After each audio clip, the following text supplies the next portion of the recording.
Welcome to the Sacred Medicine Podcast. My name is Margaret Romero. I'm a Columbia-trained functional medicine nurse practitioner, and here I uncover the truth behind chronic illness so that you can finally heal. I'm a women's health and hormone expert and love empowering women to finally live their life fully and powerfully through optimal health. This is the Sacred Medicine Podcast.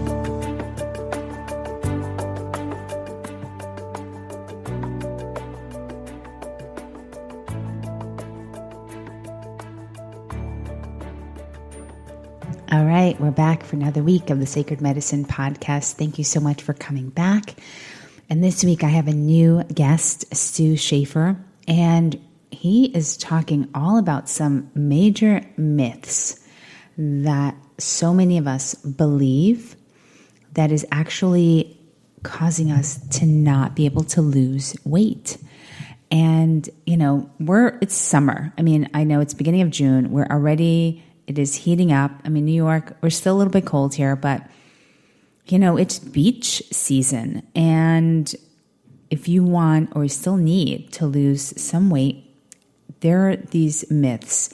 He's going to bust all of them. I mean, if you thought that hormones were directly related to your weight gain, think again. So we talk all about that. And also some tips on, when you're entertaining this summer with your friends, what to do to avoid gaining weight from all of these, alcoholic beverages and things like that. So there's a lot of nuggets in here. Let me tell you, I think this is going to be perfect. Take a listen, apply some of these strategies, and I'm hoping that if you're wanting to lose some weight, you'll just start seeing the weight come off.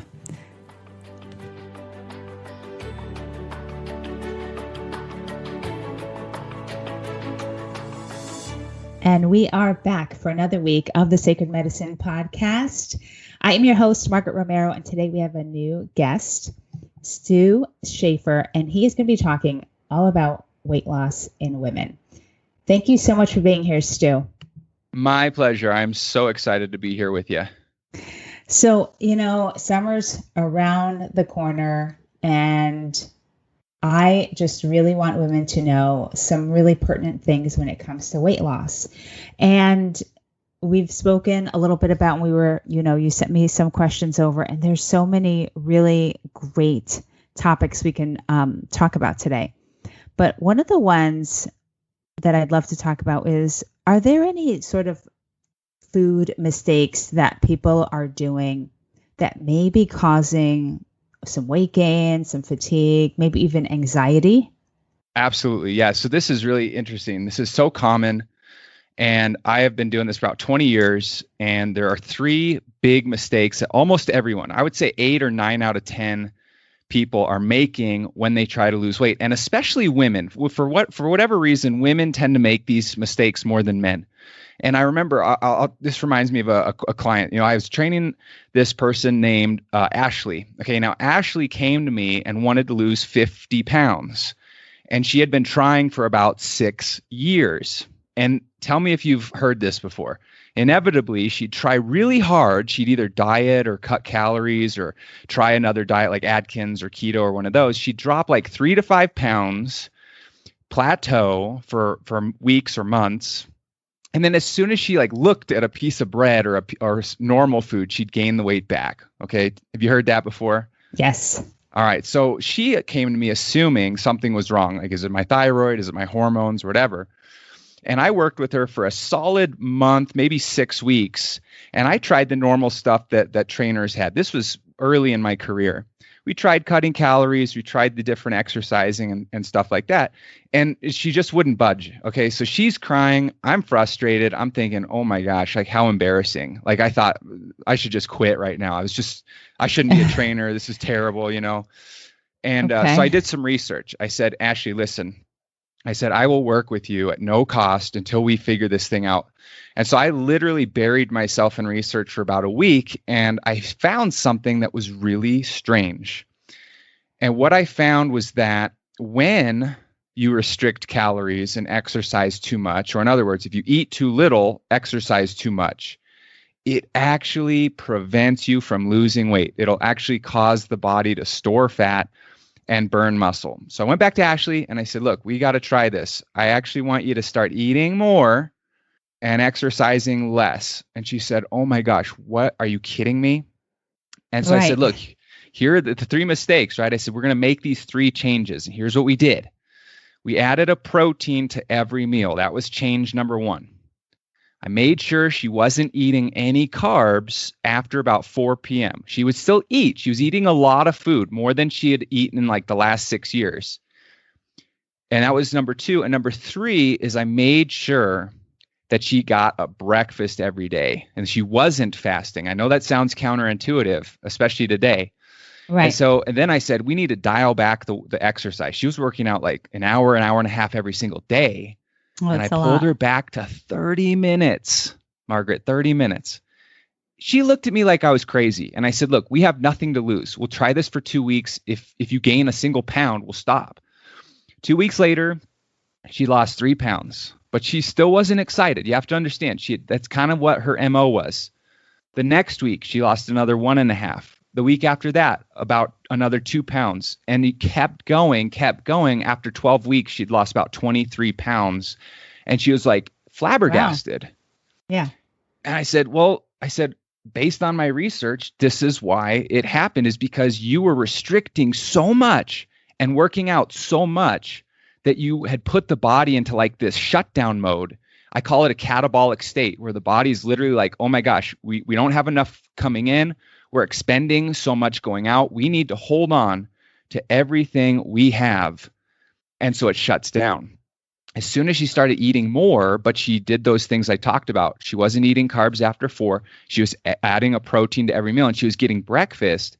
Then the body was like, hey, we're getting the nutrients. We're getting what we need. And we decreased the amount of stress on her body. So it was like, hey, we're exercising, we're moving, but our adrenal glands aren't going crazy here. Then her body was like, this is great. And it let go of the weight. It was amazing.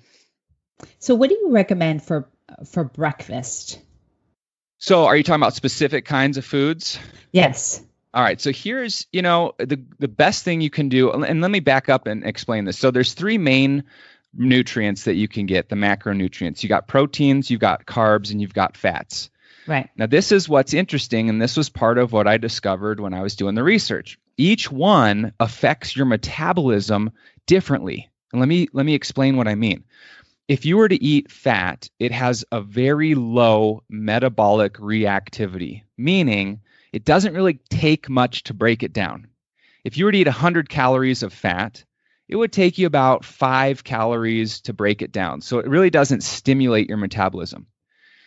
With carbohydrates, it's about 12. Okay, they call it a 12% metabolic reactivity. It takes 12 calories to break down 100. And protein is all the way up at 20.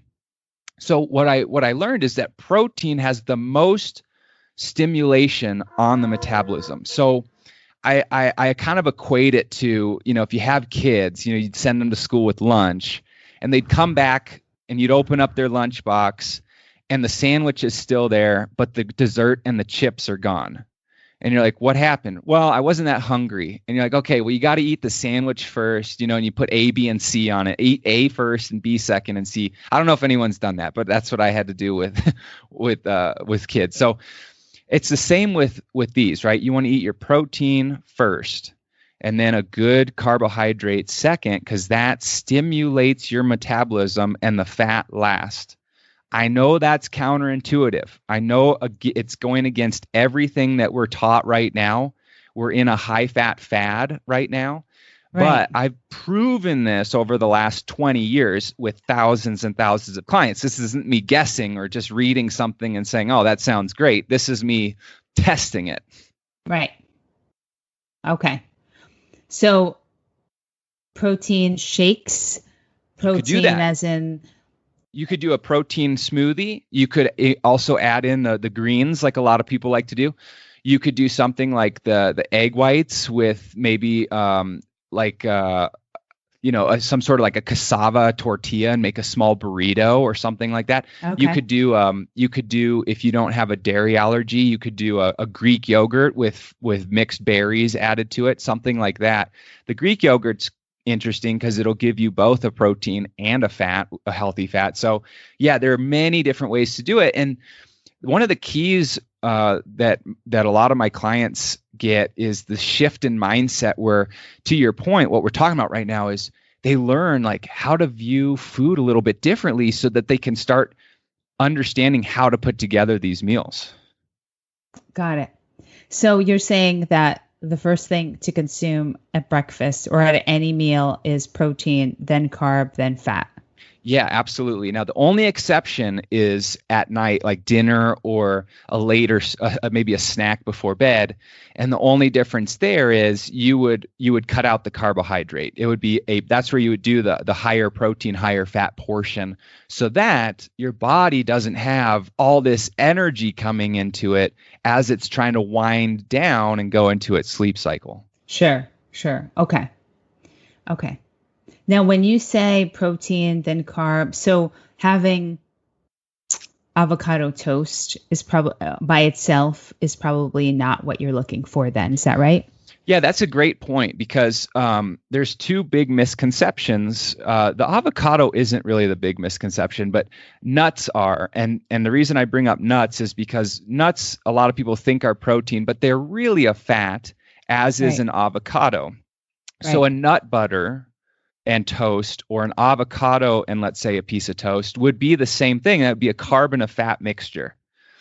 And the interesting thing about this is there has been many studies done. I've pulled studies recently just to confirm this.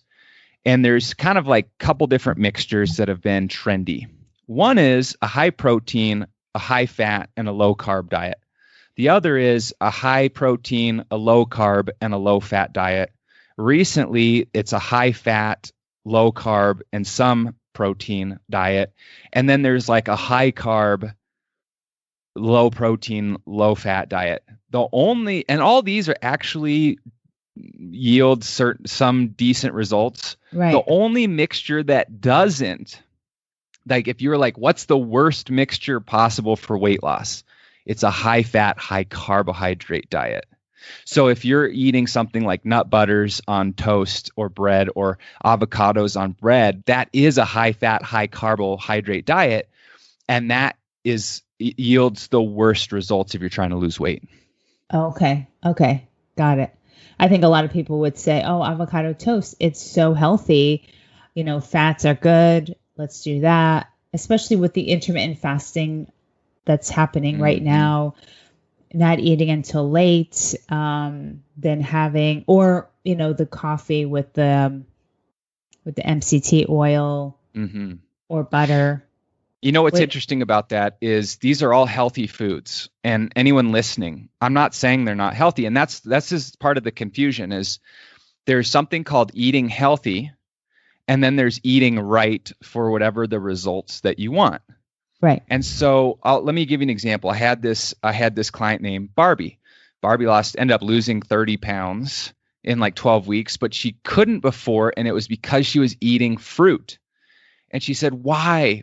Fruit's healthy. And a lot of women fall into this category. They start eating lots of fruit and vegetables, and that's healthy food. It's healthy. But fruit, if eaten on its own, it will have the same effect on your body as eating a chocolate chip cookie. And so, Barbie happened to have type 1 diabetes. So her blood sugar was extra sensitive. So she was eating all this fruit. She was taking a lot of insulin to counteract the effects on the body. And it was keeping her fat. And as soon as she learned how to combine the right foods and scale back on the fruit, focus more on maybe vegetables, she was using 1/8 the insulin, and her body weight and body fat dropped 30 pounds in 12 weeks. So wow. What you're saying is these are healthy foods. There's a difference between eating healthy foods, which will help your overall health, versus eating right, which is still healthy. It's not restricting calories. It's not starving yourself for weight loss. And that's a huge difference. Got it. Okay. And is there a protein shake that you prefer or that you like? Well, I recommend a certain one for clients. Actually, I recommend two. One is kind of a normal one. It's called a meal replacement. So it has protein and carbs and fat in it, so it can count as an entire meal. The other, though, is a plant-based, in case someone has a food allergy to whey protein powder, which is dairy-based. And I know one off the top of my head is called Labrada. The other one I think is it's the Garden of Eden brand, but they're both at my website. I have a resource page where I always put the best stuff. It's at StuSchaefer.com/resources. So if anyone's interested, they can check that out. Okay. All right. So moving on from that. So breakfast is a must, along with no more than like 30 minutes of exercise. Now, are we talking about high impact, 30 minutes of high impact, or are we talking like even 30 minutes of walking is fine? That's a great question. 30 minutes of walking is fine. And part of that research that I did, what I found was there was a study done, and this is really interesting, Margaret. In 97 or 98, it was a 100-day study with 54,000 participants. And what they were looking at was what was the ideal amount of exercise for weight loss, and not just weight loss, but fat loss, and even replacing fat with muscle to really get that lean body and to speed up your metabolism.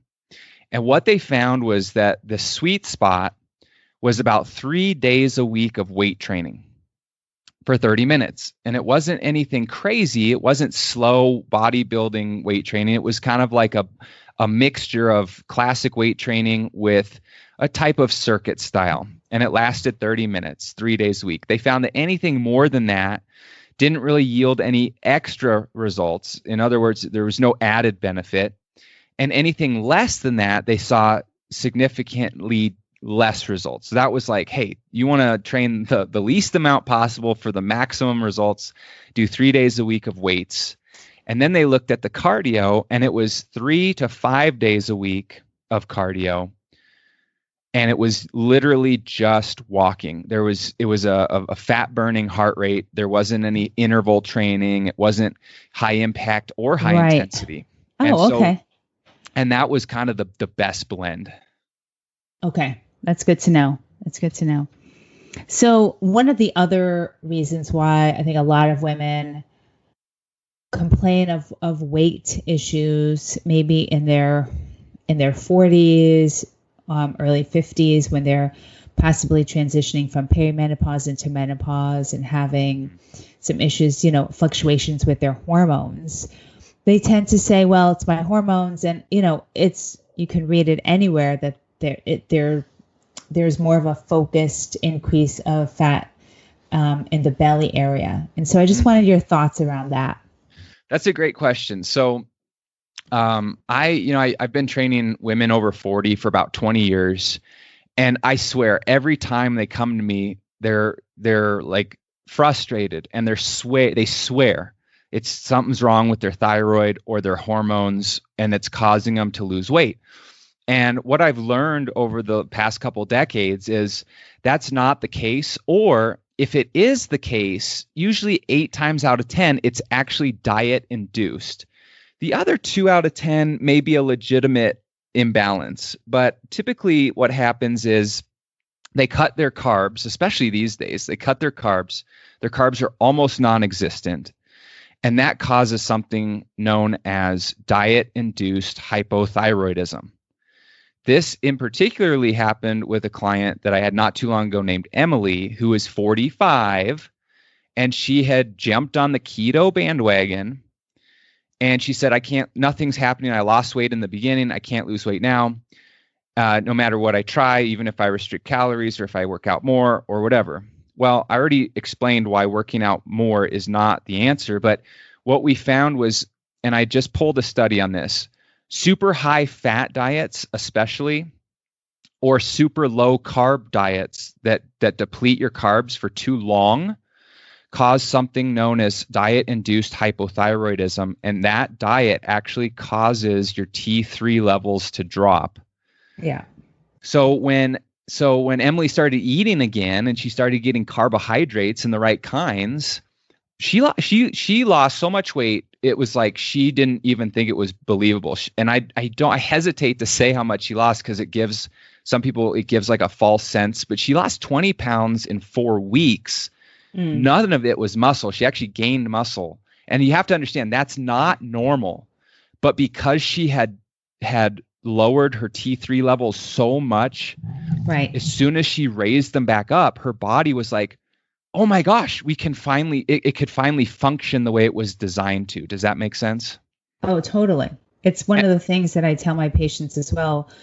They're like, well, I have like no carb and I just have like steak and broccoli and I don't need any carb. And I always have to reinforce the fact that, wait a minute, you need carbs for your thyroid. And it's like a mindset thing for them. Like they just correlate carb with weight gain. Yes. That is a huge mental trap that is, as in our profession, you can probably relate. It can be very difficult to overcome because that's how we're being programmed right now. Right. So good. All right. So what about then? So you're saying that is increased carb intake during this period in women's lives between 40s and 50s the main thing, or is there something else that may to blame aside from 20% of it being hormone? Is 80% just the carb intake, or is there something else to that as well?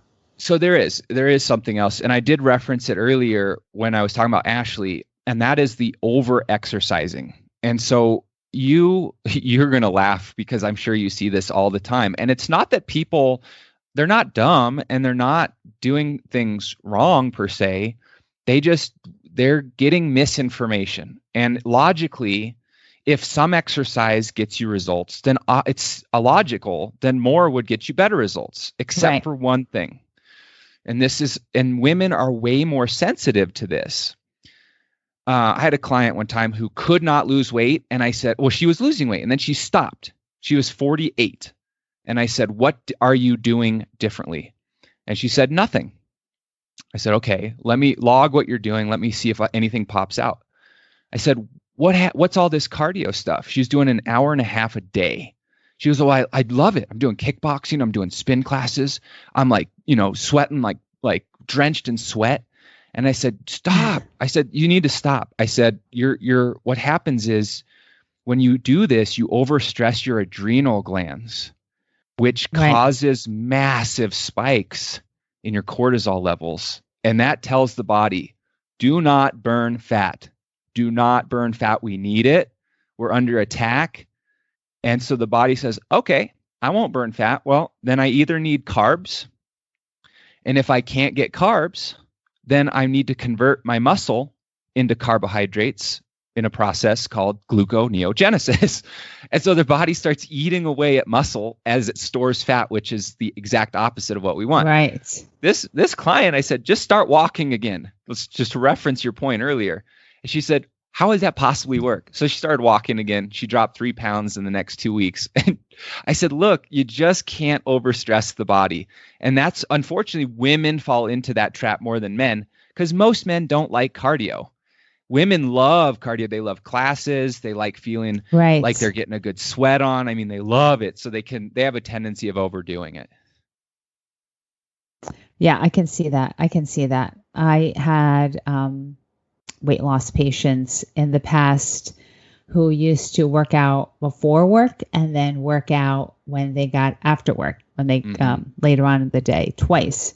Yep. And I couldn't get them to stop doing that. And they lost the least out of everyone. Yeah. You know what else is interesting as we're talking about this stress thing? And you may have noticed this too. Attitude makes a huge difference as well. Like I've worked with clients who they check the scale every day, then they text message me every day and they say, my scale hasn't gone down. It's not going down. It's not going down.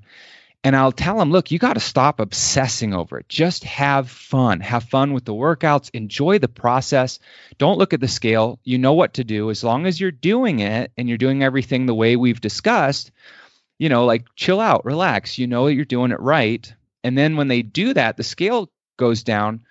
And it's like women in their 40s and 50s, especially, because y'all's hormones are changing, you're almost hypersensitive to stress. And it can be mental stress, emotional stress, and physical stress, meaning exercise, even though it's a good stress.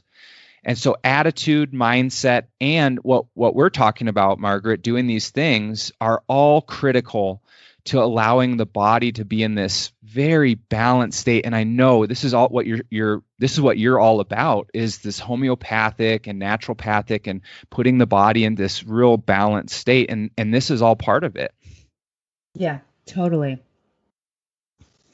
One of the other things I wanted to talk about was this thermogenic state where the body burns fat. Yes. How does one do this? And is it difficult to maintain? That's a good question. Geez, you're asking amazing questions. So, no, this is not difficult to do. Well, let me rephrase that. It's simple to do. It can take some time. Okay. I recently was working with a client named Mary, and Mary was not losing weight. Now, Mary was the typical woman that I work with. Okay. She had been dieting for years.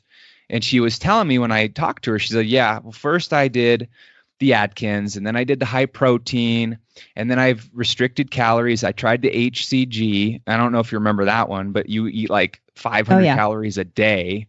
It was very restrictive. And then she was doing keto, and she had done the keto to stop some seizures that she was having, which it worked. But her body was in essence very slow. It was opposite of thermogenic. That's called catabolic. Okay. Your body can be in one of two states. It can be in catabolic or thermogenic. Catabolic means that you're really not burning fat. The body is using carbohydrates and in most cases muscle for fuel. And so when people diet, the sad part is if you chart them over time, their weight ends up staying the same because they may go down and up and down and up, but they lose muscle and gain fat. So they end up reversing their body composition. And when they do that, it puts them in an even slower, more catabolic state. The good news is you can reverse it at any age. It doesn't matter who you are. And by putting it into the thermogenic state, it speeds up your metabolism. So your body burns things so efficiently. It burns fat while you sleep. It burns fat while you're awake. When you eat food, it digests it faster. It utilizes it better so that you don't have excess. Okay.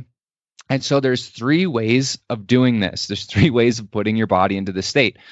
And let me just finish with Mary's story. After about 6 weeks, she came to me and she said, okay, something just changed because I'm hungry all the time now. And that's a indicator that you're in the thermogenic state.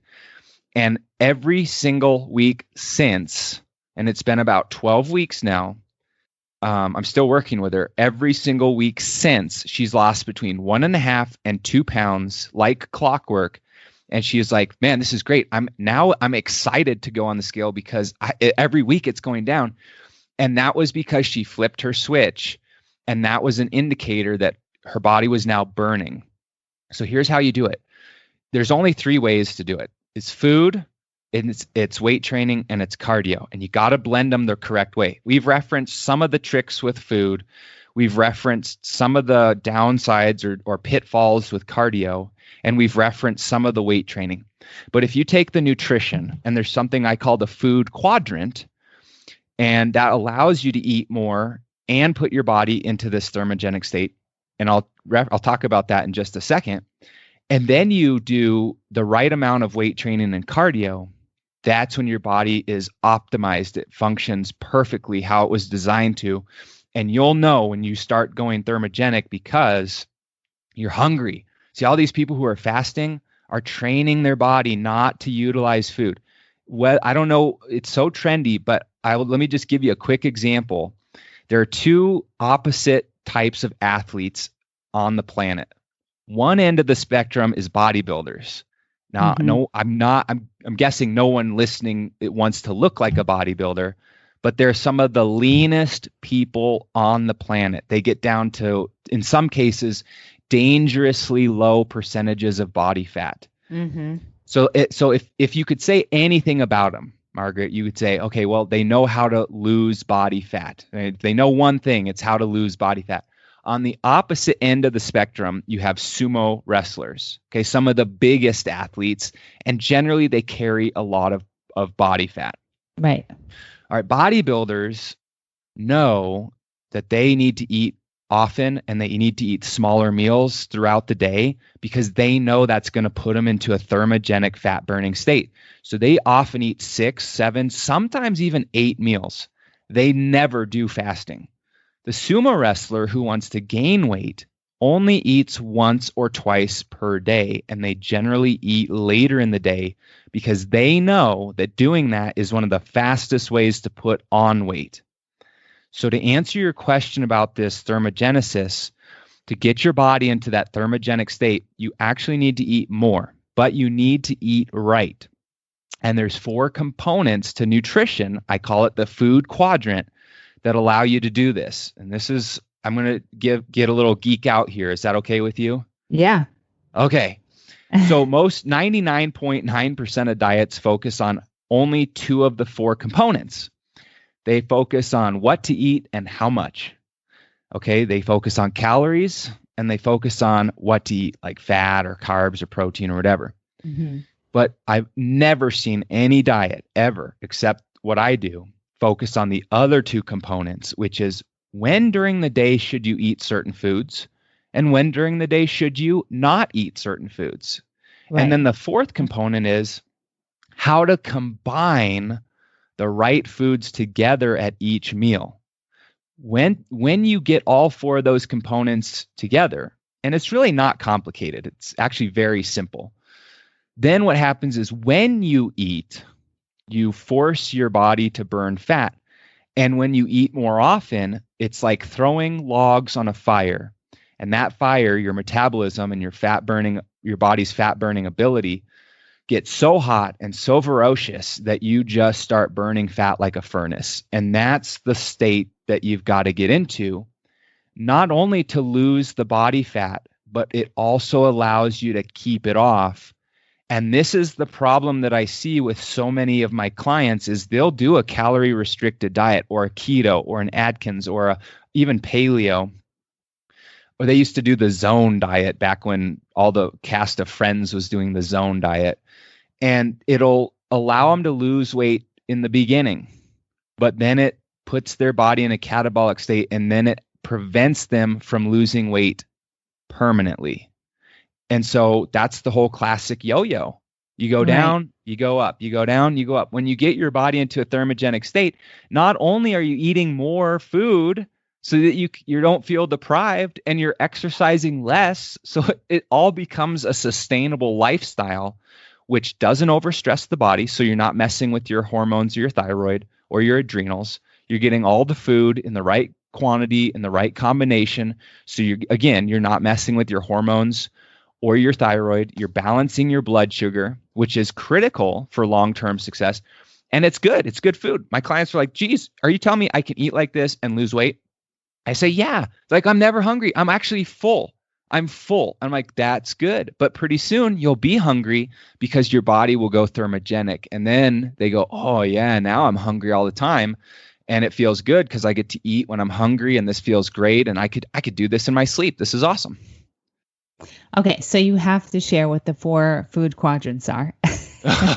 Okay. We're going deep dive. Okay. And I'm happy to do this. Okay. So now this is obviously right. This is the magic when you work with a coach. If it's not me, fine. If it's you, if it's me, if it's someone, but you just don't want to work with a coach. If a coach tells you, hey, oh yeah, it's calorie in, calorie out, run away. Okay. Run away, because that means they really don't know how the body works and they're not sure what they're doing. You and I are in a group with JJ Virgin, and JJ always says the same thing. Calories are like, hey, the 1960s are calling. They want the calorie in, calorie out approach back. Like, that's so old. And let me just debunk that really quick, and it'll allow me to explain these 4 quadrants. let's say you're like, okay, well, I just need, I did my calorie computation. And if I get 1,500 calories a day, that's 500 calories less than what I need a day. That means I'll lose 1 pound of body fat per week. Sounds good on paper. It doesn't work like that.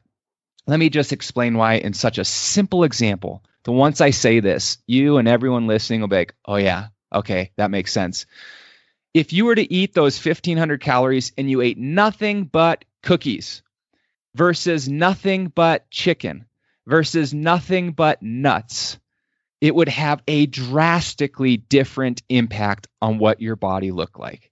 If you ate nothing but cookies, I don't care how many calories you're getting, you're going to get fat. You're going to lose muscle. Your muscle's going to be replaced with body fat. You're going to look soft and flabby. You're going to feel terrible. You're going to go type 2 diabetic. Your pancreas isn't going to like it. And any of those three approaches is wrong and bad, but I'm just exaggerating to give you a perspective. So that's not calories. That's not what it's about. It's about more. So let's look at the food quadrant. The first is how much you eat.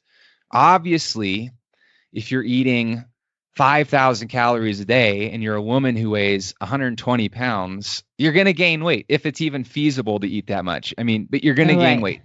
Right. So there is an element of how much you're eating, but it should be more about the nutrients and not about the calories. Nutrients meaning how much protein, how much carbs, how much fat, how many vitamins and minerals. That's what the body needs. The body needs nutrients. Calories are a measure of energy. The nutrients are where that energy comes from, and that's what the body really needs. So the first is, okay, what are you eating? How much and what? How much and what? How many nutrients, from where are they coming? And so generally you need a balance. I don't believe in the macro approach, because then the pitfall of that is people don't look at it per meal. They just look at it per day, or they're like, okay, all I need is X amount of carbs and X amount of protein and X amount of fat. And they say, okay, well, a cookie, that's 10 carbs. Okay, well, that's part of my carbs. It's like, no, it doesn't work like that. So then the timing of foods, I've referenced it, right? No carbs after 4 is a huge deal, because we're mammals, you, me, everyone. We're all humans, we're animals, we're mammals. We have melatonin, we have circadian rhythms. And that means that our body slows down as the sun goes down, because it knows that it needs to get ready to sleep.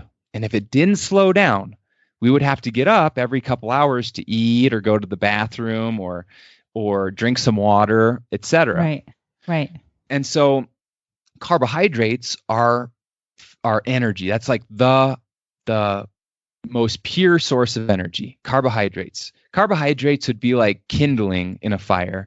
Protein would be like the logs. Okay, so the kindling is what catches on fire, and the logs are what burns and burns. And that's why it's important to get carbs. Okay, and so if you get them at night, though, when the body's trying to slow down, the body's like, okay, we're chilling, we're slowing down, we're getting ready to sleep. And then what do most Americans do? They have a huge dinner. Most Americans skip breakfast. They have a small lunch, a huge dinner. They got pasta or rice or sweet potatoes. They got wine, dessert. All these things are carbs. And the body goes, whoa, we got a ton of energy coming in here. And if you have excess carbs, especially when the body's slowing down, it can do one of two things. It's either going to utilize them, and if it can't utilize them, it's going to store them as fat, usually in the form of triglycerides. So when you pump in a bunch of carbs at night, you might as well just be, putting on globs of fat onto your body. I mean, that's why Americans struggle so much with weight, because they don't eat breakfast, they don't hardly eat a lunch, and they have a huge carb-rich dinner most of the time. Right. So that's the timing, right? And so that what you eat in the morning should be different than what you eat in the afternoon, which should be different than what you eat at night. And then the combination of foods. All right. If everyone just did this one thing that I'm about to mention right now, listening, if you just did this one thing, my guess is you would lose 2 to 3 pounds in the first week, just because how the body works. Imagine one of those balance scales, Margaret. All right. You got it? You're imagining it? Mm-hmm.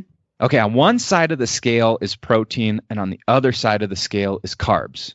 And you want those two things to balance at each meal. All right. Okay. So if you're going to have, let's just take the example we used earlier, avocado toast. Okay, well, that's fat and carbs. There's no protein there. So that's really out of balance. So you'd need something to balance out the carbs and the protein. You could add egg whites. You could add a protein shake. You could add something like turkey, some lean steak, some salmon locks, smoked salmon, things like that. And that is so critical, and I'm going to explain why. When you eat carbohydrates by themselves, it doesn't matter if they're a healthy carb or an unhealthy carb, like a simple sugar. It spikes your blood sugar. And when you have a spike in blood sugar, your body goes, uh-oh, our blood sugar's up. Well, we need to release some insulin. And so the pancreas releases insulin. Or if you're diabetic, you inject yourself with insulin. And the insulin causes the body to release fatty acids into the bloodstream to help get the blood sugar down. The problem with that, though, is that's when the body stores those fatty acids and the excess carbohydrates as triglycerides. Now, let's look at the other side of the coin. If you have protein and a healthy carb, the protein prevents the carbohydrate from absorbing so quickly. It's almost like it becomes a time release, and it keeps your blood sugar down so you don't have that spike. Right. Now, two things happen when you do this. One is the body actually gets to utilize the protein. And two is the carbohydrates, instead of converting into fat and triglycerides, they get stored in your muscles as something called glycogen. And so it's like power reserves, but it's in your muscles, not fat. And that's a huge differentiation. That's part of putting the body into a thermogenic state. And that alone oftentimes will allow someone to drop 2 to 3 pounds in just a week. Okay, so you're saying that the avocado toast is bad, but if you combine something like that with eggs or have a protein shake in the morning with it, that is the balance that you need. You need that protein with the carb combination to slow down the carbs from being converted into stored fat, instead of, like, you don't want it to be stored into fat in the muscle. Yeah. So here, let me explain it. Let me give you an example. So I had a client named Jane. She was type 1 diabetic, and she could not lose weight. And I want to bring this back to the avocado toast, because I know this is a big myth right now, and I'm busting up some big myths that it's just, okay, look, we're in a high fat. Okay. 10 years from now, we're going to look back and we'll be like, what were we thinking? So Jane comes to me, she's not losing weight, but she's eating all this cheese. And I'm like, why are you eating cheese? She said, well, my doctor said if I eat cheese with every meal, it'll help my blood sugar stay low. I said, Jane, that is true. However, if you eat protein at every meal, that will have the same effect and you'll lose weight. And she goes, really? I say, yeah. She goes, oh, okay. So she does that. Now, here's the other thing, that she was struggling from cravings, and she was struggling from, this was like when I talked about in the beginning, the anxiety.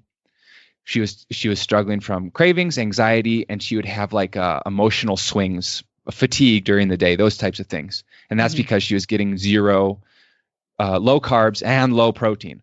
So we put the protein in, we increase the healthy carbs, and we decrease the fats. Now, this is where the avocado toast comes in. Avocado toast, healthy food. Now, when you say avocado toast, let me make sure I'm not missing something here. Avocado on toast, or toast like made with avocado in it? No, slices of avocado on top of a piece of toast. Okay, gotcha. All right. Because avocado, see, here's the thing. Avocado is called a power food, or I think it's called power food. Nuts, I think pistachios fall in the same category. So what I would do, and this is what we did with Jane, like if you're going to use avocado on toast, you're going to have like maybe an eighth or a quarter of that avocado. That's literally all you need, especially if you're a woman. So then you would take what you cut out from the avocado, you would replace with the protein. Is this making sense? Well, first, I think people are putting probably half of an avocado on their Yes, toast. I agree. And then maybe eating the other half some other point in time, like on their salad for lunch. Probably. Yes, probably. Okay. And again, we're being taught that this is awesome. We're being taught you should put butter in your coffee. We're being taught all these, or coconut oil and butter or something. Right. It's not that it's wrong, but it may not be the best for weight loss, especially for fat loss and putting your body in this thermogenic state. So what I would do if a client was doing that, like Jane her thing was cheese. So she cut the cheese down, replaced it with protein. We made sure she was getting the right type of carbs and always combining it. And then she started losing weight. She was finally able to drop about 15 pounds in the first 8 weeks. And she was like, oh, okay, I get it now. She gets it. All right, I got it. So I would say take the half an avocado, and let's say the half an avocado, just for this example, was 6 slices. Okay. Take off 3 or 4 of those slices. Take off 3 or 4 and replace that with protein. 3, 4, 5 egg whites. So now you have a teeny bit of the avocado on the toast, but now you have a good protein with it. That is going to control your blood sugar. You're going to get the necessary nutrients that your body is craving and it needs. And you're going to put your body into that thermogenic state so you start losing weight. When I tell women this, they're like, "What? That's like no avocado." And I remind them, "Hey, look, avocado is high in fat. It's like high in fat." So, women, especially let's say a woman who weighs, I don't know, 140, 150 pounds, kind of small, you just don't need that much. You just don't need. Now, a 200, 250 pound man could get away with it, but that's because he weighs almost twice as much. You know what I'm saying? Right. That's the difference. And so can you share some examples of like good carbs to eat with protein? Yes. Okay. So there's a balance here. You're opening up a can of worms, Margaret. Hope you're ready for this. Are you ready? Yes. So I got to reference a couple things because, in the 20 years I've been practicing and you've been practicing, I'm sure you've seen where some people may have food allergies or food sensitivities. And so although it could be a really good carb, there's always that individual component to it. Of course. Okay. So, and typically the big 7, or I can never remember 7, I remember 6, but you got typically the foods that are higher probability of having some sort of a food sensitivity, which then can slow down your weight loss or.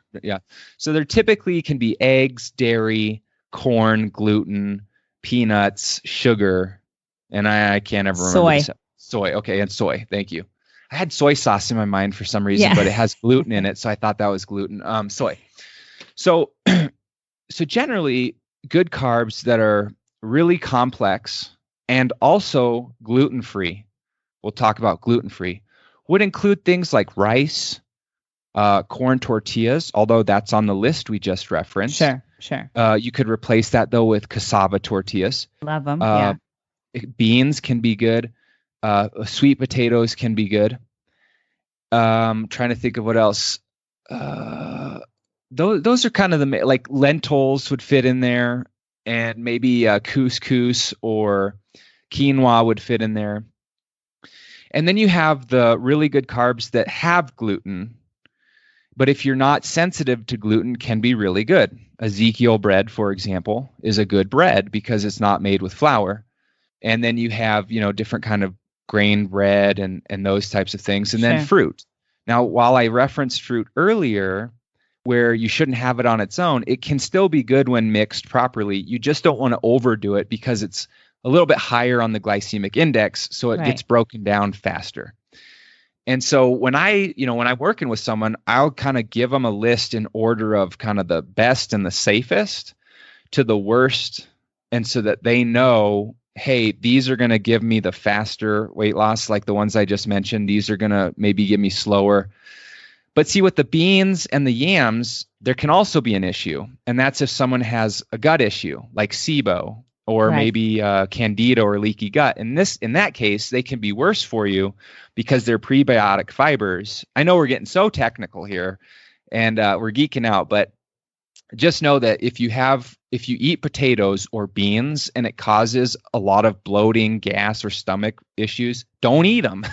Those are Right. not good. You may have a gut issue. So listen to your body. If you can eat Ezekiel bread and you don't get tired and you don't break out and you don't have any gas and you don't have any stomach issues, in fact, you feel better and you have clarity of thought, then odds are it's going to be fine for your body. Same with corn or rice or those things.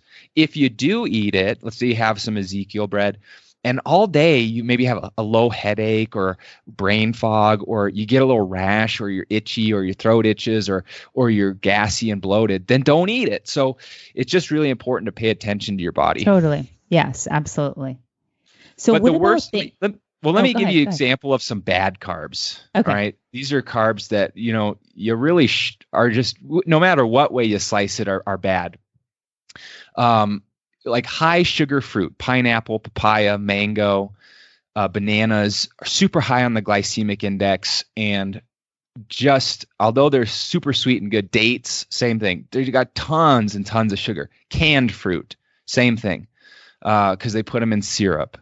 Dehydrated fruit is often chock full of sugar, and because it's dehydrated and often peeled, it absorbs very quickly.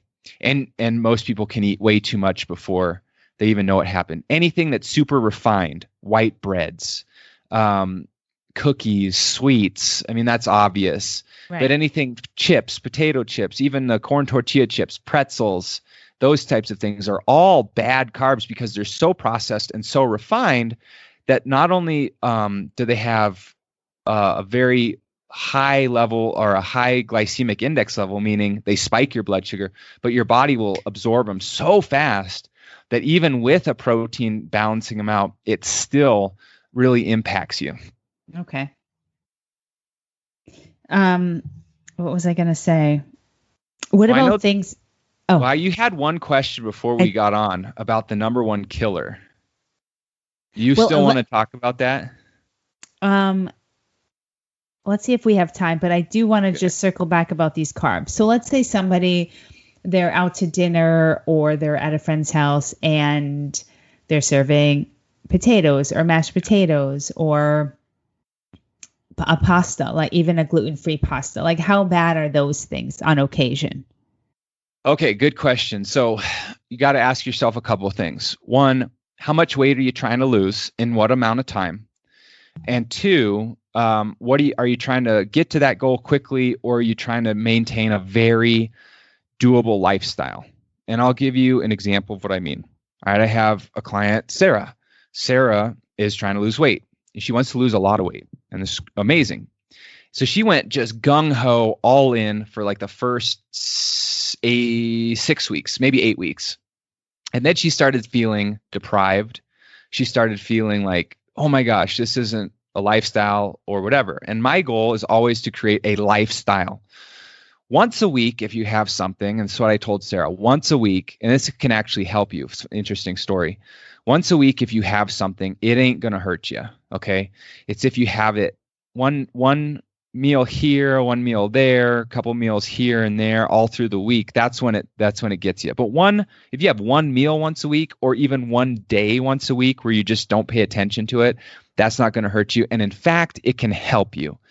And it actually helps Sarah break through a plateau because she was being so strict that she was, again, kind of stressing out about it. And when you quote unquote cheat, let's say one day, and I hesitate using the term cheat day because some people take it a little too far. Right. And they're like, oh my gosh, yeah, I'm going to have donuts for breakfast and pizza for lunch and hot dogs for a snack. And then and it's like, don't like, just because it's a cheat day, quote unquote, doesn't mean you should like gorge yourself. Right. But if you just give yourself a break and you're like, I'm not going to pay attention to it. If I'm hungry, I'm going to eat. I'm not really going to pay attention to what I eat. I'll maybe have some sugar today. I'll maybe have some mashed potatoes, some steak, and just indulge, or maybe I'll have some pizza or whatever. Fine. that will actually help you lose weight because it sends a signal to the body that, hey, oh, we're getting a little extra calories. This is good. Oh, we're not starving. We're not in starvation mode. It gives your mind a break. It kind of gives you a sense of pleasure, reward. And so a lot of times mentally and physically, it helps. So let's say you're going to a party or a friend's house or whatever, and you can either plan that as your quote unquote cheat day for the week. Or if you're like, well, I got 3 of these things this week, what do I do? A couple things you can do. One is you can eat a really good meal. Good meaning with the food quadrant, the way I was explaining before. Really good meal right before you head out the door so that when you get there, you're not hungry. Now, I know it's rude not to eat anything, but since you're not hungry, you're going to have a teeny tiny portion of each. Right. And since you already put good food in the body, it's going to have less of a bad impact. That's kind of the number one thing I would do. Got it. Let me just say, if you're at a party, let's say a holiday party, what I would do is I would smuggle in a protein bar. And that way, when you see all the sugar around and you're like, oh my gosh, I really want some chocolate cake or whatever, just sneak out, go to the bathroom, go somewhere, eat your protein bar. It'll hit your fix for the sugar. It'll put the protein and the carbs in your body in a healthy way. You won't be as hungry. And then you won't want to cheat, or if you do, you'll have the teeniest, tiniest portion, like a spoonful of cake or pudding or whatever it is that you're wanting, or a chocolate covered strawberry, or maybe 2. And again, it will have a much less negative impact on your body. Okay. And would you say with those cheat days that would be okay for you to consume, like the banana or the mangoes, if that's something that you really love to eat? Yeah. I mean, don't on a cheat day, let's say, just don't even think about it. Don't worry about it. Shut your brain down. Don't worry about it. Don't purposely go out and gorge yourself. I'm not saying do that, but don't worry about it. If you want some Chinese food, go for it. You want the sesame chicken or whatever, fine. You want some cake, you want something, fine. But also eat good food during the day too. I mean, get your healthy stuff as well. Yeah. Here's something that kills women. This kills women every time. They think, okay, I'm going to have something bad today, so I'm just not going to eat all day. That way I'll get less calories. Well, this is a myth, because then the only thing that ends up going into your system is the bad stuff. And so it has an exponentially worse effect on your body. Instead, the mindset should be, I'm going to eat as much good stuff today as I possibly can and indulge so that the good stuff balances out the bad stuff. That's actually a better mentality. That's better. That's way better. Okay. So let's go to that. Cause I know we're really coming here to a close, but if you want to just talk about the number 1 health and weight loss killer. Yes. Number 1 health and weight loss killer. I'm not going to make any friends when I say this. It's alcohol. All right. This does more to damage the body. And I'm not saying that you should never have it, but I want to explain what happens when you do have it. So whether you're listening to this and you don't drink at all, but you maybe have a significant other who doesn't understand, or maybe you drink a little bit and you're like, why can't I lose weight or something? Or even your thyroid, you're having problems with thyroid or hormones a little bit. This is all can be a result of alcohol. And it doesn't matter what kind of alcohol. It doesn't matter if it's beer or wine or liquor. Alcohol is a very unique substance because it has 7 calories per gram. And let me put that in perspective. Both carbs and protein, they each have 4 calories per gram. Fat has 9. And alcohol has 7. So it's calorically dense. But it's but it's empty nutritionally. There's virtually no nutrients. So that's one problem. The other issue is it's consumed as a food. The body treats it like a food, but it's absorbed like a poison, meaning it passes right through your stomach lining and it goes straight into the bloodstream. Okay, this is important because no matter what you've eaten, as soon as the alcohol hits your system, the body has to use it. It has to. That's the way the body is designed. The body will always, no matter what, always use carbohydrates and sugars if it's available. And since the alcohol goes straight into the bloodstream, the body has to use it. There is no alternative. This is why people who do keto, if they drink wine, I got news for you. You are instantly out of ketosis. There is literally no way to be in ketosis and have alcohol because it goes into the bloodstream. So what happens is the body absorbs it like food, treats it like food. It gets absorbed as a poison. It instantly spikes your blood sugar through the roof. And then the body has to release insulin. So it's just so deadly. It's bad for weight loss. It's literally a poison. Yeah. So exactly. Everyone listening, listen, I get it. You're like, I ain't giving up my alcohol. All right. That's not what I'm saying. But there's ways to help mitigate it. And I'm going to give you 2 good ways to do that. The first is, if you're going to have alcohol, have it with a meal, not a couple hours after the meal. You want good stuff in your system while you have it. The second thing is, before you drink at least one 12-ounce glass of water before, and at least one 12-ounce, 2 is better, at least one 12-ounce glass of water after, to at least dilute some of the effects and make sure your system is hydrated. If you were to have alcohol in a dehydrated state on an empty stomach, it would be 10 times more impactful and worse. It's like, I don't know if you ever remember hearing this, but like all my friends in college would talk about, let's drink and then go in the hot tub because the hot tub makes the buzz way more. Well, it's because it's dehydrating you. And so it's heating you up. And so if you're dehydrated and you have an empty stomach and then you have alcohol, it's 10 times worse than if you are hydrated and full. And so that's maybe a little bit of a way to counteract it. Sure. If you're trying to lose weight, if you had one drink, one glass of wine, let's say 2 times a week, that wouldn't impact you. 2 glasses 2 times a week, it would impact you. And anything more than that, you're going to have a very difficult time losing weight. Wait, I'm sorry. Say that again. 2 drinks per week will have a major impact on your weight. If you had 1 glass of wine twice a week, you probably would not notice much of an impact.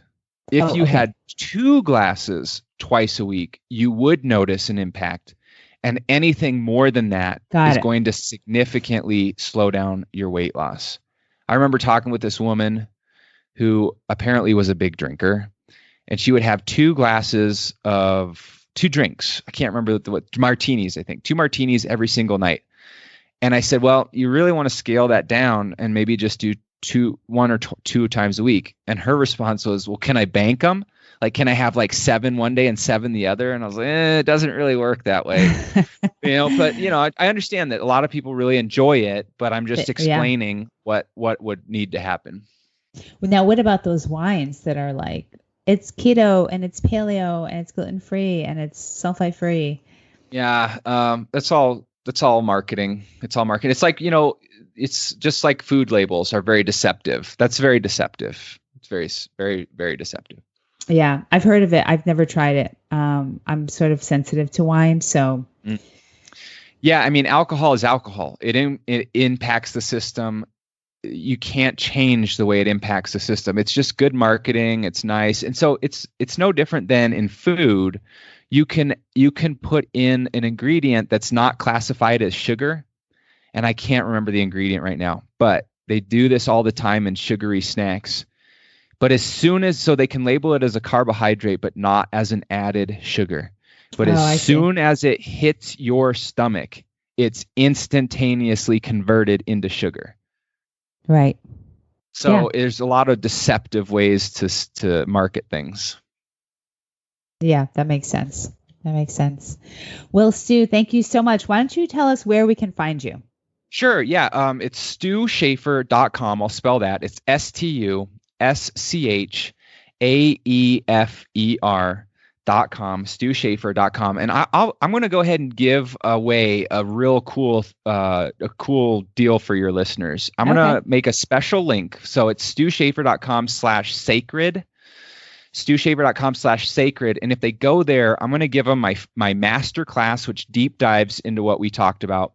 my fat loss blueprint, and my thermogenic quiz where they can see if they're putting their body into a catabolic state or thermogenic state, all free. So if you go to StuSchaefer.com/sacred, you can get all three of those for free and really kind of learn what's going on with your body. Amazing. Thank you so much. Everything will be in the show notes. But you also have a podcast as well, correct? Yeah, the podcast is called The Quest for the Best Podcast.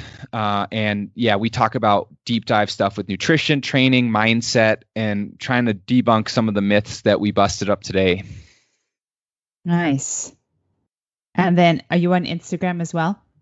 Oh, geez. Yeah. So Instagram is Stu Schaefer, and I'm on Facebook. Yeah, you can find me anywhere. I'm pretty searchable. Like if you Google Stu Schaefer, I pop up everywhere. Okay. Amazing. Well, thank you so much. This has been extremely informative. I think the women in the audience will appreciate everything. These were amazing tips. And I think it's going to be amazing, just tweaking here and there what you're taking in, and all that avocado toast that I think everyone is consuming, thinking that they're doing such a great thing for their body, may actually not be so good. So thank you so much. And I appreciate sharing all of your wisdom today. Oh, my pleasure. It was so much fun. Thank you, Margaret. All right. I don't know about you, but I definitely learned a few things, and that means a big no-no to my nighttime little treat that I have. And so disappointing, but I can do this. So if you want to learn more about Stu, and for all the show notes, head on over to margaretromero.com/episode 175. Thank you so much for listening. We will talk next week, wherever you are in the world. Thank you so much. Big hugs and lots of love. Bye for now.